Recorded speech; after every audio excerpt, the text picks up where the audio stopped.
Halo, assalamualaikum warahmatullahi wabarakatuh. Berjumpa lagi dengan Pamun dan video kali ini kita akan membahas lagi terkait dengan PIP ya. Jadi program Indonesia Pintar dan sekarang Bapak Ibu ini sudah ada yang namanya terkait dengan cut off ataupun tanggal penting terkait dengan perhitungan jumlah pengajuan PIP ya fase kedua. Dan Bapak Ibu bakal kita bahas di video kali ini. Baik Bapak Ibu, yang pertama terkait dengan PIP ya, itu sudah ada surat edarannya, nanti Bapak Ibu bisa lihat ya. Ini yang pertama terkait dengan pemberitahuan batas waktu pemutakhiran data peserta didik calon penerima PIP ya 2024. Nah, jadi seperti yang tahunan ya. Jadi di tahun 2023 kita sudah melakukan yang namanya cut off PIP itu di tanggal 15. Jadi Bapak Ibu masih ingat ya.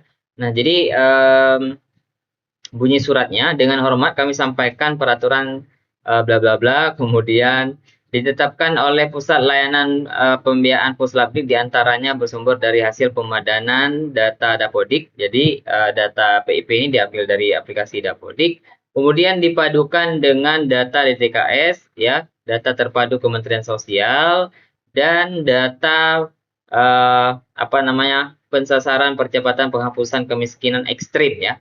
P3KI, usulan dari dinas, kemudian dari dinas SMA, SMK, dan usulan dinas kabupaten untuk SD, SMP, dan paket ABC ya. Nah, jadi dengan sehubungan dengan hal tersebut, jadi diharapkan agar dinas itu memperhatikan yang pertama, satuan pendidikan didorong untuk memperhatikan terkait dengan data siswa di Dapodik ya, dan melakukan pemutakhiran status layak PIP ya, variabel mandatorinya itu adalah NIK. Jadi pastikan ya. Kemarin kita sudah bahas ya terkait dengan verbal PD. Jadi Bapak Ibu bisa lihat di video sebelumnya. Kemudian ini di masalah NIK ya Bapak Ibu. Nah, jadi kita sudah bahas kemarin. Jadi pastikan bahwa itu tidak ada siswa yang bermasalah dengan data dukcapilnya ya. Nah, kemudian dipastikan lagi bahwa seluruh siswa yang diajukan yang namanya PIP ya di Dapodik itu sudah memiliki yang namanya NISN. Karena syaratnya di sini ada NISN. Kemudian tanggal lahirnya, nama ibu kandungnya, kemudian jenis pekerjaan dan penghasilan orang tua. Kemudian yang ada di Dapodik itu diperhatikan. Jadi NIK, NISN, tepat tanggal lahir dan nama ibu kandung ya.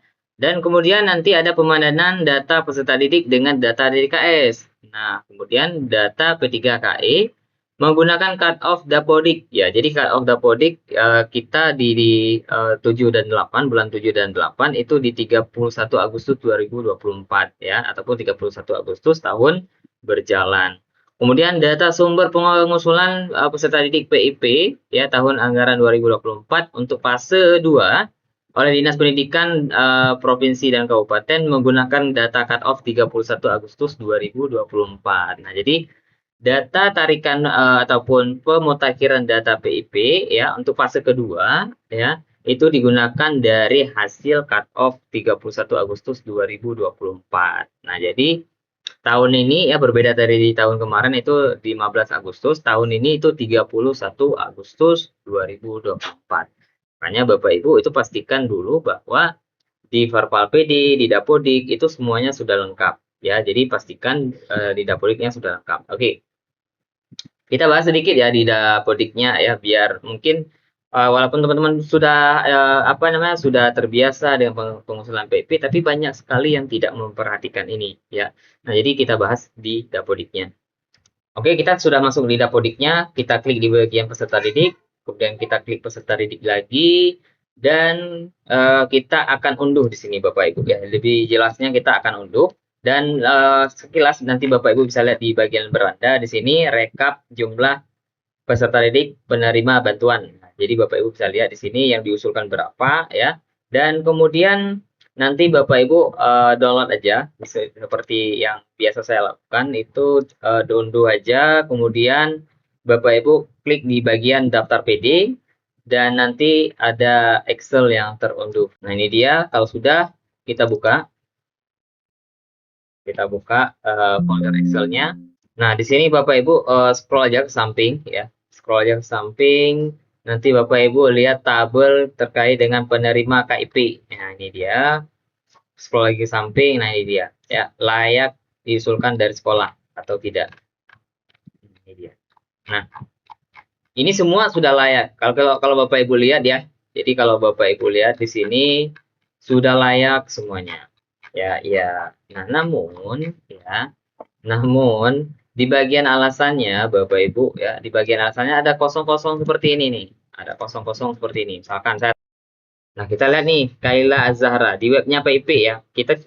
Karena di sini ada dua kemungkinan Bapak Ibu. Kalau saya menduganya ya. Yang pertama dia memang penerima KIP ya. Kemudian bisa jadi dia bukan penerima KIP tapi terbuatnya seperti ini, terchecklistnya seperti ini ya. Nah, jadi Bapak Ibu perhatikan lagi ya, dicek lagi Excelnya seperti yang saya lakukan. Nah, di bagian verbal PD juga di bagian residu ini tidak lagi bermasalah dengan data dukcapilnya, tidak salah lagi nama ibu kandungnya, NIK-nya, namanya dan sebagainya ya. Jadi pastikan lagi bahwa sebelum tanggal 31 Agustus itu data siswa sudah hijau semuanya ya.